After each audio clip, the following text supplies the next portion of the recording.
something about the Writer's Place and your next reading, go ahead. Our next reading is actually March 19th.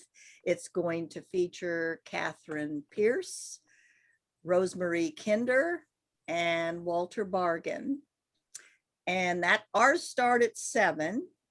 And then on the April one, we're having, for National Poetry Month, we're having Katie Manning, Wayne Miller, and Kevin Proofer. And for May 21st is our Crystal Field Scholarship reading, and we hope people will sign up to read. We cut it off at 25 people. Each person reads one poem on the theme, and the theme this year is guilty pleasures. So if you haven't signed up and you want to read, please let me know. Thank you, Phyllis. You're welcome. Our next reading will feature local, national, and international readings, including Lisa Bradford, Shanath Karaza, and Steve Bradbury. So that's all for the introduction. Let's get to why we're here tonight and hear from our readers, Stan Banks, Janet Banks, and Gena Bardwell. If you didn't figure that out, we're all three good friends, and they're very good friends to me and to Riverfront. Many years ago, when Riverfront Readings was still located near a river, Stan and Gena and I read, along with several other writers. We did readings together as a group. Stan was the organizer, and we came to call ourselves Stan Banks and Friends. So it feels like a reunion of the Stan Banks and Friends reading. And we met Janet later, and she and Stan are now a dynamic duo, partners in life and in writing. And Gena and I go way back to middle school. So it's nice we got some of our high school friends here as well, and folks from all over the country. So this is going to be a good one. And so the order of the reading, Janet will go first, then Gena, and then Stan. And Beth Gully, who is also on the Riverfront committee, is going to help with the introductions, and she's going to introduce our first reader. Thank you, Phyllis. Yeah, so I'm Beth Gully. I'm a part of the Riverfront Reading Committee, and I'm delighted to get to introduce Janet Banks. Janet Banks has been writing poetry for 20 years. She's been writing professionally for 20 years.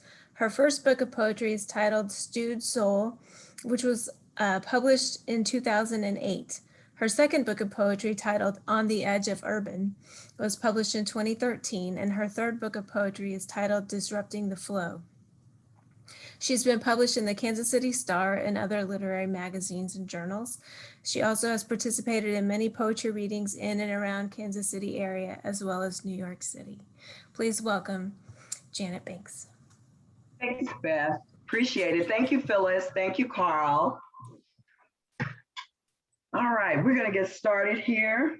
And this poem that I'm going to read is Eden's Curse. It was a poem that was inspired by art from a woman named Jennifer Steinkamp. And before I read my poem, I'm going to say this is how it all began. The tree convulsing in slow motion as the wind takes hold of it, making the limbs look like baby anacondas. In the shadow, it resembles the head of Medusa, morphing back into a tree with the synchronicity of pain as it swirls and curls because it is dying from having its fruit picked. Darkness and light cast an eerie vision as if Adam's grotesque face were trapped in the tree of knowledge. Eden was cursed that day. Eden's curse. My second poem is how society can become a monster, and it's titled The Glutton. And this is one of the poems that is in a series that I'm working on right now of the 7 deadly sins, The Glutton. gorged on crime, sex, porn, and can't get enough. A belly full of hate moving up her esophagus, spewing chunks of despise, indignation, and wickedness, leaving a bitter, vile taste on her coated pinkish gray tongue. She's willing to inhale all the devastation and tragedy until she fills up on more trash than a landfill. Constipated from all of society's woes, like the poor, the homeless, the downtrodden, along with the scathing scum of the earth. She wants to gobble them up until her seams start to burst. And when she finally blows, chaos will take hold like a leech, draining all the life of this dreadful world, giving gluttony a severe case of diarrhea, a drainage of mess that will spill down through the ages until she turns back into the dust she was created from, the glutton. And this poem that I'm about to read also is about when one gets lost, and it's titled Disconnected. No dial tone, heartbeat, or hip bone connected to the thigh bone. No Siamese, no love to talk about. No television, no vision at all. Friendships are gone, family blood all dried up. No talking, just a muted catatonic body in the corner. No gravity, floating into nothingness. Can't eat, food won't stay down, can't sleep. Laser beam eyes, watching, glowing in the dark. A no man having demagnetized, chastised by life, broke down, busted, and disgusted, half dead chick who woke up, pissed off. The spigot is rusty, tongue is tied, lips sealed, cross-eyed, high on negative thoughts. Can't strike a match, fire-breathing bitch with an attitude that keeps everyone in her wake, sucked in the abyss of her Black heart. She's disconnected, no cord, no pulse, no tears, no spit. She's all dried up like the Mojave Desert, prickly like a cactus, a pissy lot who can't hold a tune in a bucket. The notes run from her. No fingerprints, no hair follicles, no blinking, no snaps from her fingers. Her joints are out of whack. The Tin Man has more swag. And this next poem is how a person can get caught up. And it's titled, My Neo-Soul Addiction. My skin convulses to the sound of chords, notes and pings of an acoustic guitar, saxophone screaming in my head, swirling my hands like a mad conductor. My body gyrates to a song by Minnie Riperton, and I play over and over again, followed by Nelson Rangel, Jill Scott, and Erykah Badu. I'm strung out like a broken bass guitar. I need a fix for my moods. It's my stimulant, my cocaine and crack that percolates my soul and keeps me fiending for more. When I want a downer, I slit my wrist with Coltrane and Mingus. I need to be high as a redwood to float into a sublime submission with the syncopated backbeat, reverberating sound until I overdose or my grooves are worn. I jerk in and out of rhythm, look around for the next puff of voices, snort of cool reed, a cool still from the reed of instrumental melodies. Is there a place for music addiction? Hi, my name is Janet, and I'm an addict. The group of addicts greet me in a cappella. And the next poem is titled Blackground. An onyx ebony surface of shiny, sheer, opaque, and soft like butter. A smooth, dark, charcoal shaded backdrop. Midnight with no bright stars, just jet skies, sporting an ominous personality.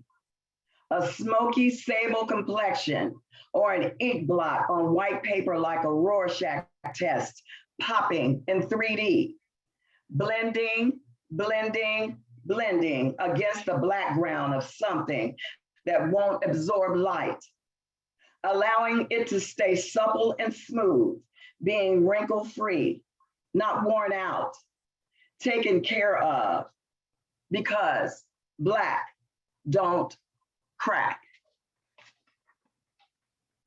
And my last poem that I'm going to read is called Family Heirloom. When one thinks of keeping something in the family, like a crystal punch bowl with a chip on the edge, or even a handmade quilt, Great Aunt Berthina and the chirping ladies made with love, hate, and a jealous thread that told a story. Those are the priceless pieces that never leave the fold and get passed down like a pair of old jeans, patched at the knees with ragged bottoms, or rock-hard fruitcake in a new can each year. A grandfather clock that has more ding than dong, because it's on the way out. But certain things are not material. It's the secrets a family whispers about. A woman who likes to be twirled like a top, polished like silver, and rubbed like a genie's lamp in Uncle Raymond's garage. She's a family heirloom, a gossipy treat, and all the men in the tribe have had a taste of her. Family heirloom. And that's it for my reading.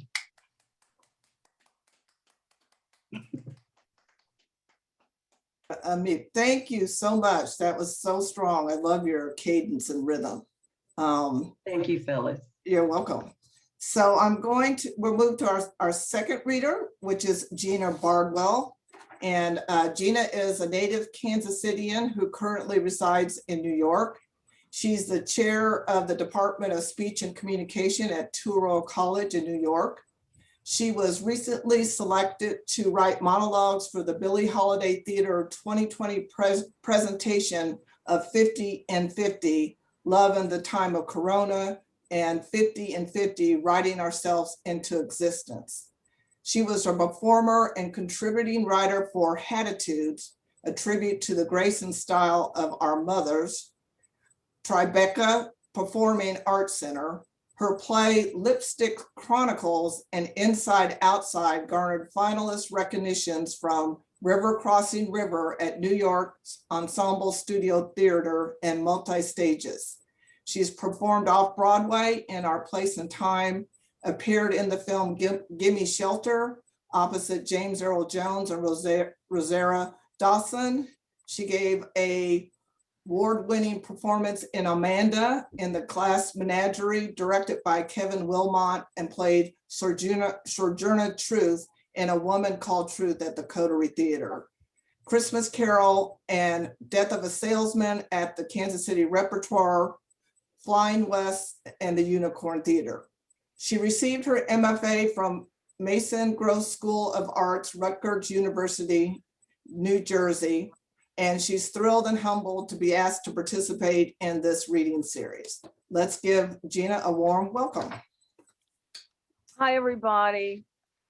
Thank you so much for being here and showing up. I want to say that if it wasn't for Phyllis Becker, who sat me down one day and said, Gena, you have to start writing.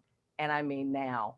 I don't know where I would be. I had started a few things earlier, but she really pushed me, and I am forever grateful for that. And Irene is 102 and a half years old, and she lives there in Kansas City, Missouri.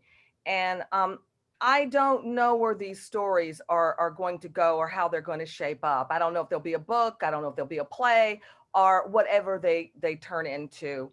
But I hope that you will find that they tell you or inform you a little bit about her, her wit, her humor, her love for her family, her large heart, her pain, and it's all very unfiltered. So the first piece I'm going to read is called Assisting the Living to Age Beautifully. I was putting on cold cream stuff. You got me. Yeah, I use it. And lo and behold, if I didn't see an upper lip full of cat whiskers on my face, never seen anything like that before. I didn't recognize myself. Well, they had to go. So I asked one of the lady nurses for a razor to get rid of them.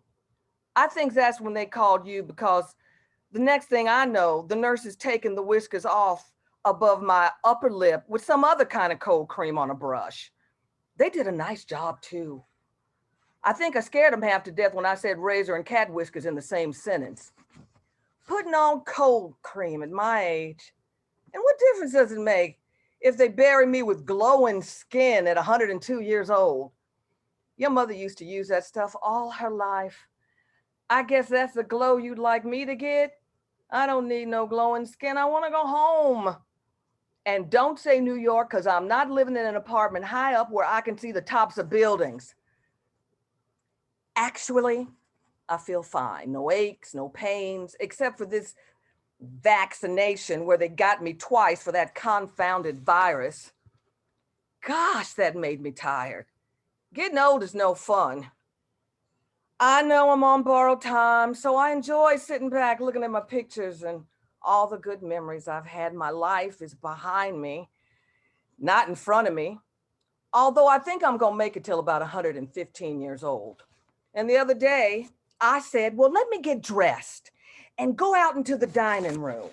So I put on something, opened the door and looked out, and I wondered where everybody was. The lights were off, so I thought, well, did I miss breakfast? I grabbed my walker and walked and walked and walked down the hall to find somebody. And that's when I realized, well, hell, I'm lost.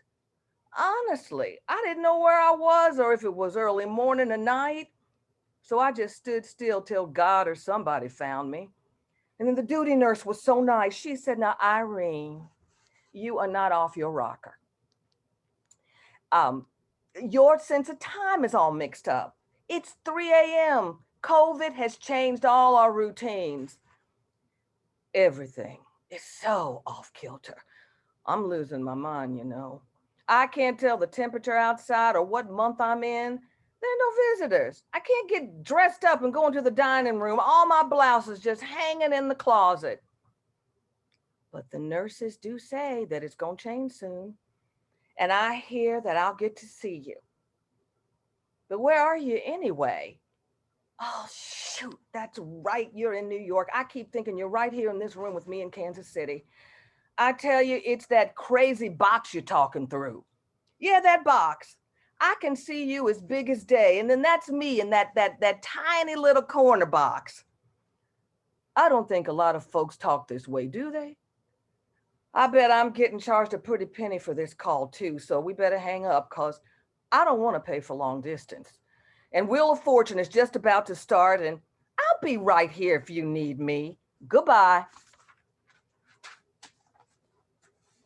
So the next one it's a working title. It's called Take the Tricks and Run. Bridge terminology. You never did learn to play bridge, did you? It keeps your memory exercised and sharp. You and your bridge partner have to develop a relationship and understanding similar to marriage. No, dating. I've been playing over 80 years, you know. Talk about exciting. Traveled all over the country playing it. Of course, now we had to stay in colored only hotels, but we had fun at the nightclubs, dancing, because we had each other and the game made you feel like somebody. With bridge, there's so much you don't see coming, so much you can't control but have to accept. Now, Benny Burke was my bridge partner, and a whole group of us had gathered for a tournament at the old Sumner High School gymnasium in Kansas City, Kansas. Let's see, it was after the war, before Gertrude and your father got married, hitched, let's see, 1940. Oh yeah, somewhere between 1945 and 48. Now, everybody got dressed up for tournaments. Nobody looked like the grapes of wrath like they do today. Let's see, Grace Anderson was there, all the bridge playing doctors, the Welfords, and all the colored big shots from Kansas and Missouri were at the bridge tables playing the game. Well, you could hear a pin drop. And food was simple, like sugar candy, pickles, egg salad, and some frappe punch.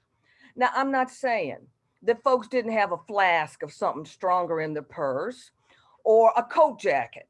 And I'm not saying people didn't occasionally spike the punch, fall out drunk, but card playing was a serious game.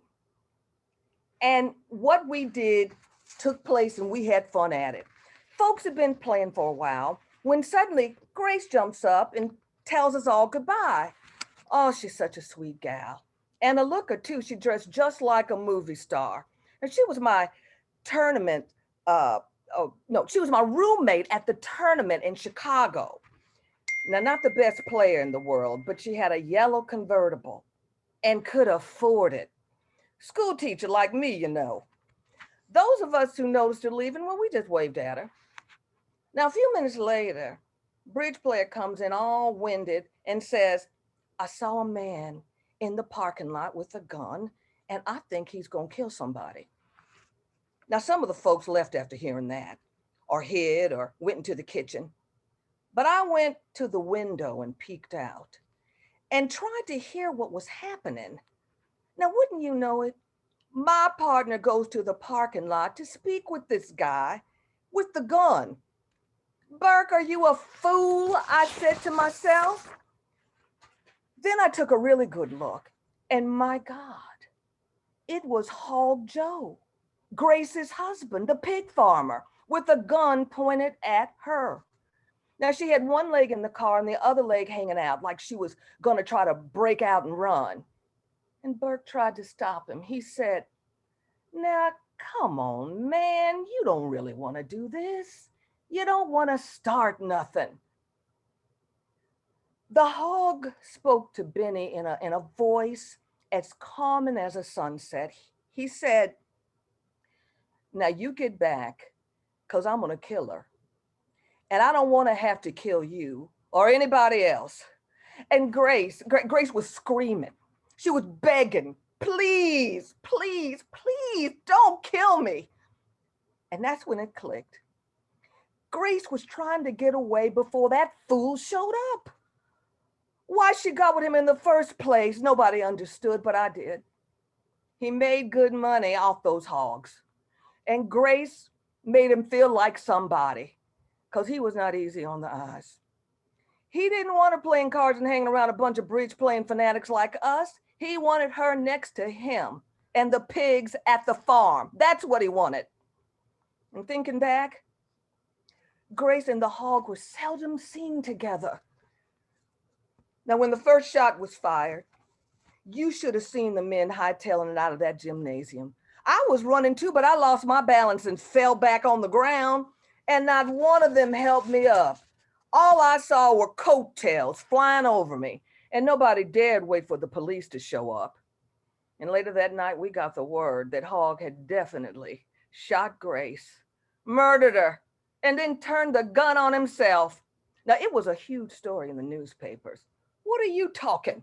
A colored school teacher caught up in a murder-suicide? Even the white folks thought it was something. And the next morning, about 30, 40 of us, we were back in Kansas at the Sumner Gym at the tournament to finish the game. See, that's the power of bridge. It snatches your mind and won't let go. After playing a few hands, I turned to my partner and the rest of them men and I said, now, not one of you tried to help me up yesterday. Doc Lewis said, I wasn't waiting around to get my name in the call paper. And then from across the room, somebody shouted, chivalry is dead, Irene. And I thought to myself, so is grace. And we just kept on playing. All right, here's the next one. It's called, Let Me Tell You About Earl Grant. I'm a junker. I know it is plain as day. But so many things have potential. And when you grow up as poor as we did, well, you'd understand. Don't you see, I saw my grandpapa go to his knees and pray for $4 to get the water bill paid. And that's when I knew I had to look to the future. Now, Papa was clever, but he didn't read nor write. He had dozens of odd jobs to keep us fed and watered. We were never hungry, and we never looked like ragamuffins, thanks to Grandma, and well, really both of them. John Denton, my grandpa, was the only father I had known all my life, and we were quite a team. We thought alike. And after the war, we pulled together the money we'd each saved and put a down payment of $1,000 on our first house. I give a lot of credit to my dear friend Janet Kaiser for tipping me off about the house. She said, Irene, I think the lady next door wants to sell her house. You should look into it, see what you can do. So I paid the owner at 15th and Benton a visit. I may have bought her a pie or something, I don't remember, but she let me in and I sat next to her on the couch. And she was a lovely white woman and very welcoming, which was unusual for the times, but it was a few years after the war and the neighborhoods in Kansas City, Missouri were slowly changing. She loved her house and I loved it too. Now, I would listen to her talk about how both her children were married in the house and how she could see them walking down the staircase. And she'd cry because her husband passed away and wipe her eyes and take her hanky out. And I hung on every word. Well, now, at one point, I pulled out my hanky and I started crying with her. She would boo-hoo and I'd say, I know what you mean. And then I would boo-hoo right along with her. And that crying stuff went on for a couple of times till finally she signed the papers for me and my husband to purchase the house. Hot diggity. You see, I did all the negotiating, but in those days, a woman couldn't have nothing without a man's name attached to it. But I got it, and my whole family came in right along with me, my sisters, my husband, my Aunt Georgie, and Papa. Well, to us, it felt like a mansion. I mean, no kidding. We went from awfully cramped living conditions to the tall leathered walls with nail heads. Well, it was out of sight for us. Mahogany wainscoting wrapped around the perimeter of the room with a coffered ceiling and beveled edge mirror hung over the grand old fireplace. Well, the AKAs and the Twin Cityans, well, they dress up like Dorothy Dandridge and have the pictures taken in front of the mantle.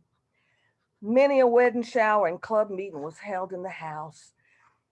There were gorgeous carved pocket doors separating the parlor from the dining room, a butler's pantry, and a dumb waiter in the wall that worked. The winding staircase led to the second floor with 5 bedrooms, including a master bedroom with adjacent sitting room attached.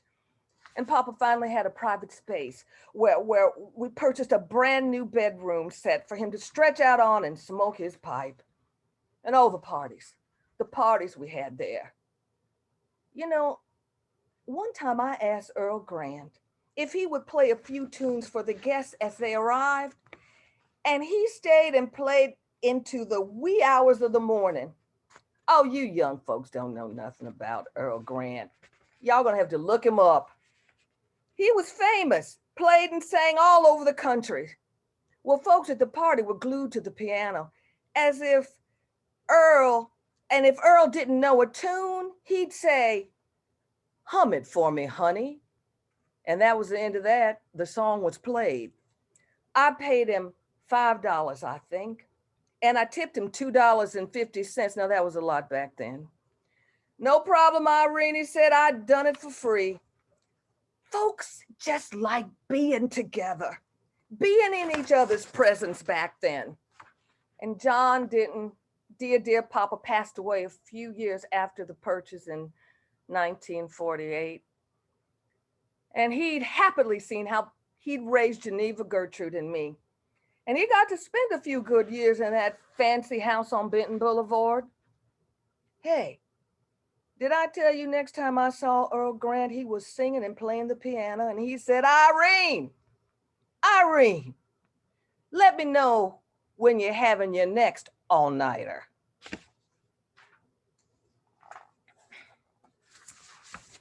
All right. So I have here, hold on. Oh, well. All right, so here's my last one. It's called And Another Thing.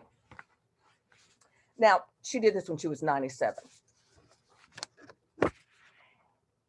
At 97, I know what it means to live life, do things your way, accept your lines and wrinkles and waistline, even if it looks like a busted can of biscuits. They're your biscuits, aren't they? When my husband died, I was set free of angst and confusion. I had a gnawing headache that the doctor said was all in my head for 40 years, and it was until it wasn't anymore. Because my husband, when he passed, all the clouds lifted. The oppression of marriage evaporated too. I was free and clear to think about me and what I wanted to do. I could rescue all those dreams and projects I had put on the back patio.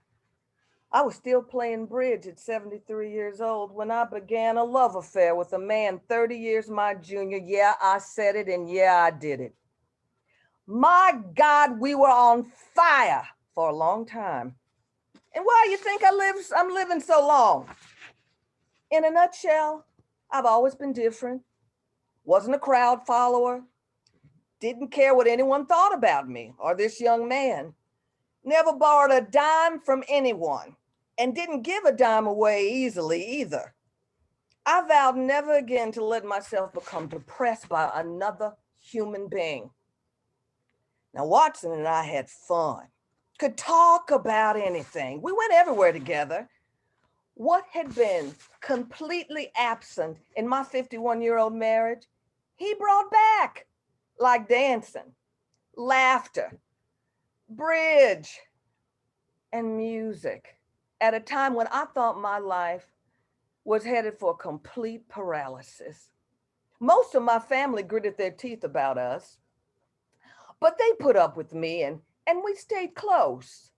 Now, I'm sure some of my club members thought I'd gone stark raving mad, but some of my club members were in my corner. They'd whisper on the side, "Go on, girl, and handle your stuff, Irene." Now, Ramona and Gertrude were the kindest to him in our family and accepted our living arrangement as best they could. And that was Gert's nature. Now, my niece, Gena Irene, well, let's just say, even though my business was not her business, she made a point to keep a close and steady eye on Watson, like a card-carrying watchdog. Our courtship lasted until it didn't. I know you're doing the math. You want to know how long it lasted? Well, it lasted a little over 20 years. And when it ended, we were still friends and bridge acquaintances. See there's that bridge talk again. I swear playing bridge binds folks together. Relationships shouldn't end like Grace and Hog Joe. And I'm fully at peace. Got no regrets to speak of. I outlived Watson. He died and was buried a couple of years ago. And you know, honestly, I've outlived everybody. And it's all right. I keep all my memories right here in my heart and grin all the way to heaven, where I get to see Ray and Gert, Geneva, Georgie, Garnet, Jimmy Marie and Dolores and Gilbert, Uncle Lawrence, Aunt Cora, my mother and father, John and Sally Denton. Oh, I miss them. I miss them, I tell you. I think about them every day. I think they'd be proud of me. Well, until then, I'm reading the Call paper and the Star paper. I'm gonna watch Jerry Springer, Judge Judy, Wheel of Fortune, play a little bingo here with Stephanie. And oh yeah, drink my Ensure for sure. That's all, folks.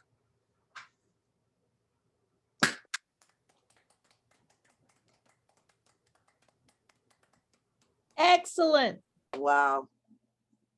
That was beautiful. I mean, it was great. Thank you so very, very much. I was there in every story that she told. Wonderful. All right. Well, And we'll just to don't forget your comments, because we'll get together at the end too and we can share some more. So yeah, thank you for your comments.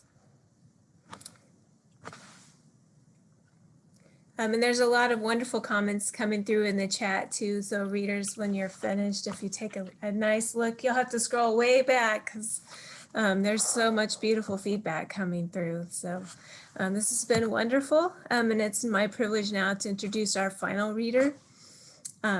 Stanley Banks is an assistant professor and artist in residence at Avila University since 1997. Banks had his fifth book of poetry, Blue Issues, published in 2013 by Naomi Bard's Press in Kansas City, Missouri. His other four books are Blue Beat Syncopation, On 10th Alleyway, Coming from a Funky Time and Place, and Rhythm and Guts. While attending Howard University in Washington, D.C. as a graduate student in the fall of 1980, he met Sterling Brown, the great Harlem Renaissance poet. And in the following year, he received the Langston Hughes Prize for Poetry in 1981. He has won the honorary awards, which includes the Proclamation for Achievement in 2002 from the mayor of Kansas City, Missouri. For the entire year of 2002, his life and history in publishing was exhibited in the Black Archives of Mid-America. Further, in 1989, he was awarded the National Endowment for the Arts Fellowship for his poetry. He is published in many literary magazines and journals around the country. Please welcome Stan Banks.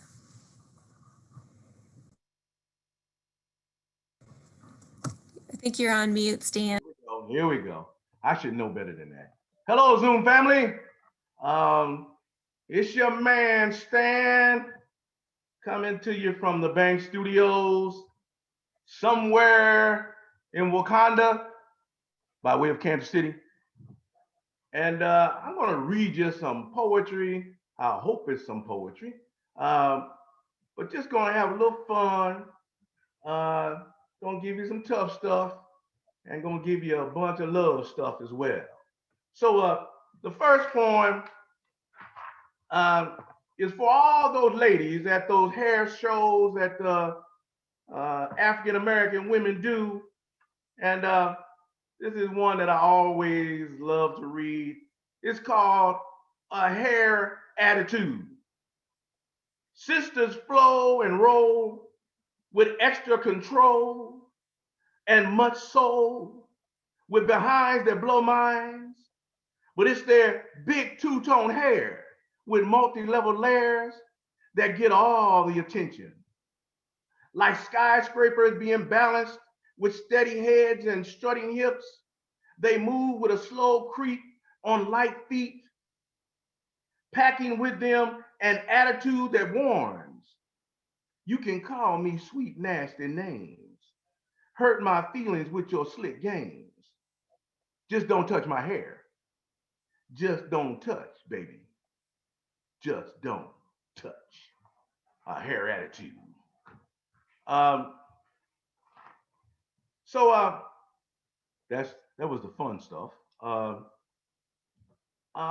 you know, we've had 4 years, and I don't know about you all, but I'm breathing better these days. But in 2016, something strange happened. And, you know, I always go and do a little research on what happens when something shifts. And this quote struck me once I ran over it and I was done. I had to write a poem. This is a quote by Martin Luther King Jr., Dr. Reverend Martin Luther King Jr. And it's from his, a line in his poem from Holt Street Baptist Church speech. And it haunts me because I think it tells everything you want to know about something that shifted. And it's called The Chill of an Alpine November. The Chill of an Alpine November, 2016. That chill is a cold reminder of what we could be, but we ain't never gonna be. That day after the presidential election, did we wake up to a more perfect union? Those hairs raised on the back of our necks keep us unnerved. Those goosebumps warning about uneasy clouds hovering over our times. That twitching of the eyes, because every day we can't believe what we are seeing and what is being said. That tingling in the arms because you want to punch a wall or orange face.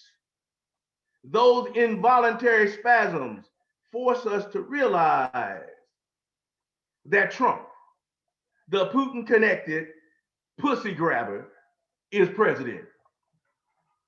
Thank you very much. Now that might get us all kicked off tonight, but okay. And to continue with this Stan Banks cultural war, by the way, the revolution may not be televised, but Janet, Gena, and Stan, we damn sure live, all right? This is Black Jesus versus White Jesus. Yeah, he going there. A poem about the culture war is only his grandma style. You're gonna hear that, my grandmother's name a lot here. Black Jesus versus White Jesus.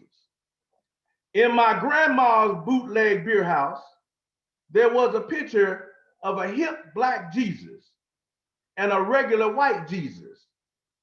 She was not going to take any chances when she met her maker in glory. When I was a child, I had no way of knowing whether Black Jesus meant cool devil or the white Jesus meant heavenly. On television, everything Black was a plague, a menace that needed killing. Superman was vanilla, and the real Black Panthers were scary.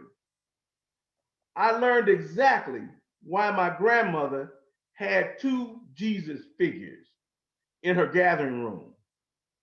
She told me that it was for her Black and white customers to know that in her bootleg beer house, the race war was a draw.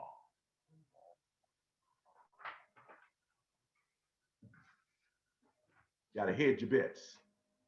And then I got to read a jazz poem, especially for my New York friends and friends of other places. Kansas City, I know there's a debate with St. Louis and New York and other places, but doggone it, it's Kansas City.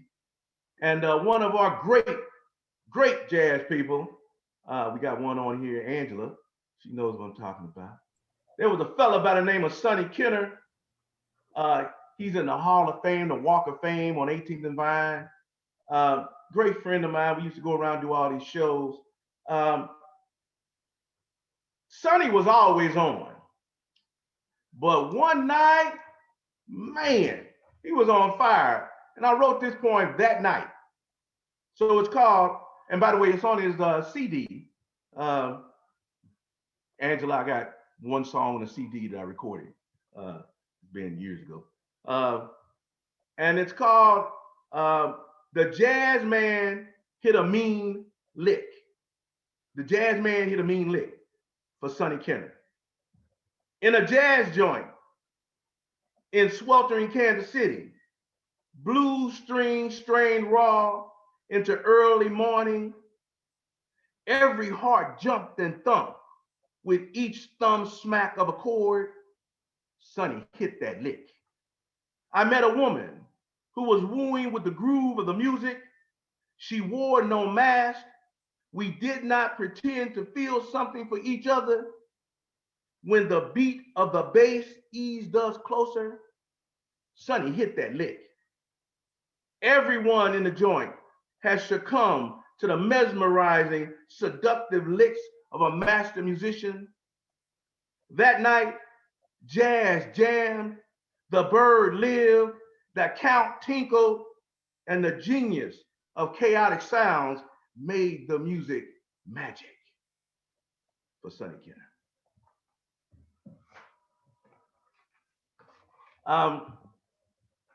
And a couple of more poems, you all indulge me.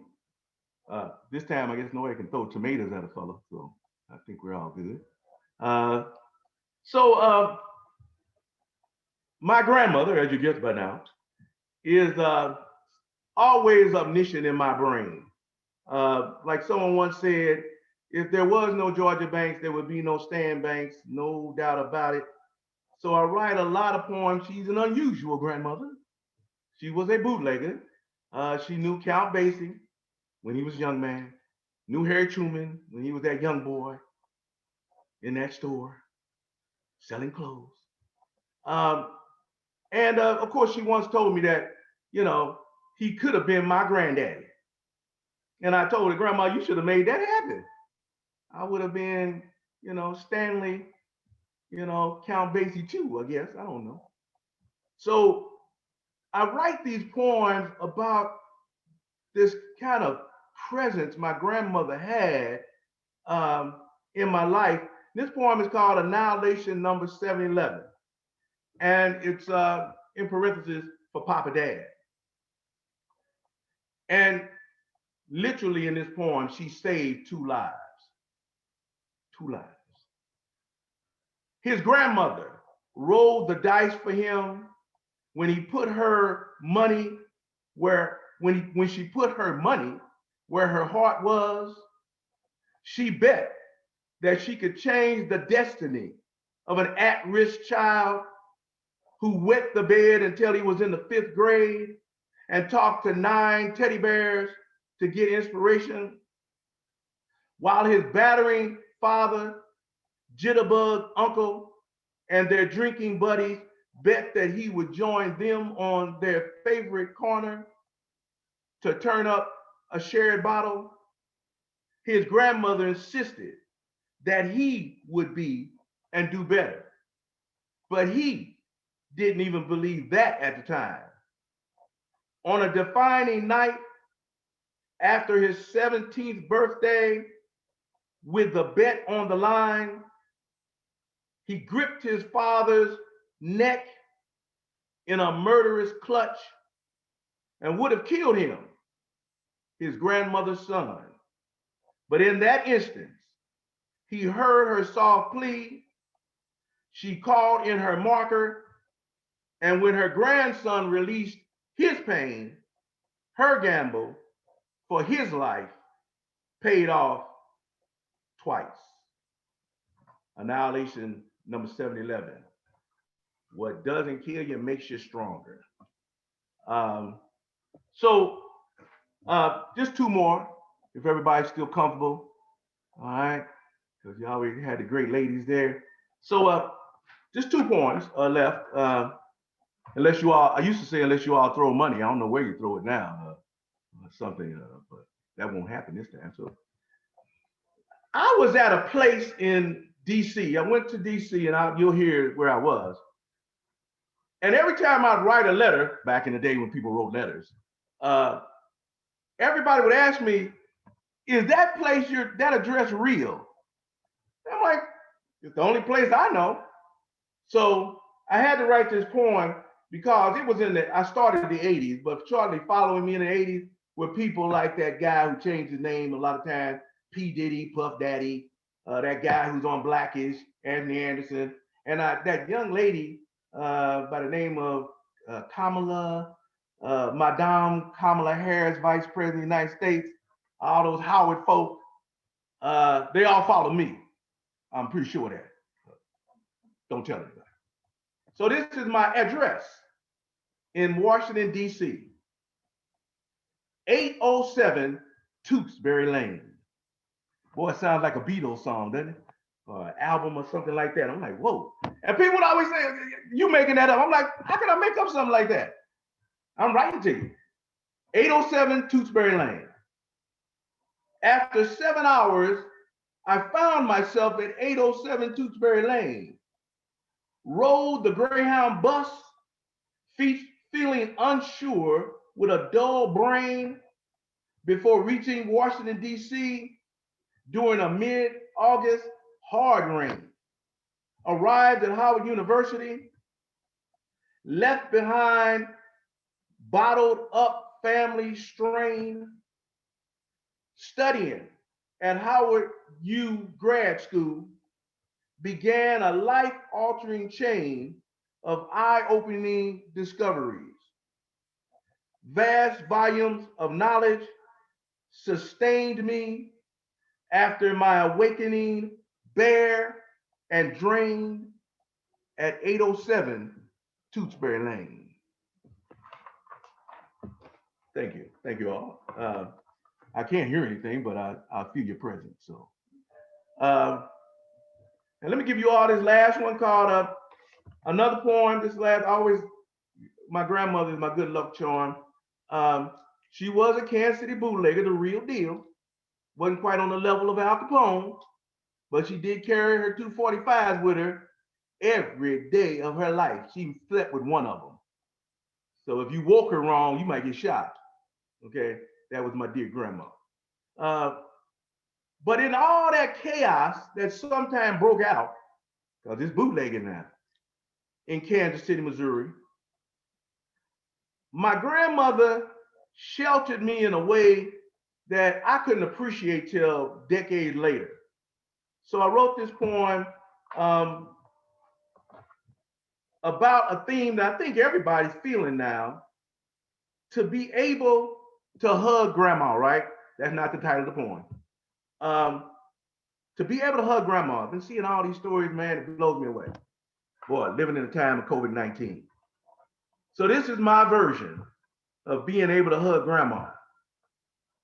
Tender bootlegging. Bootlegging was our family business.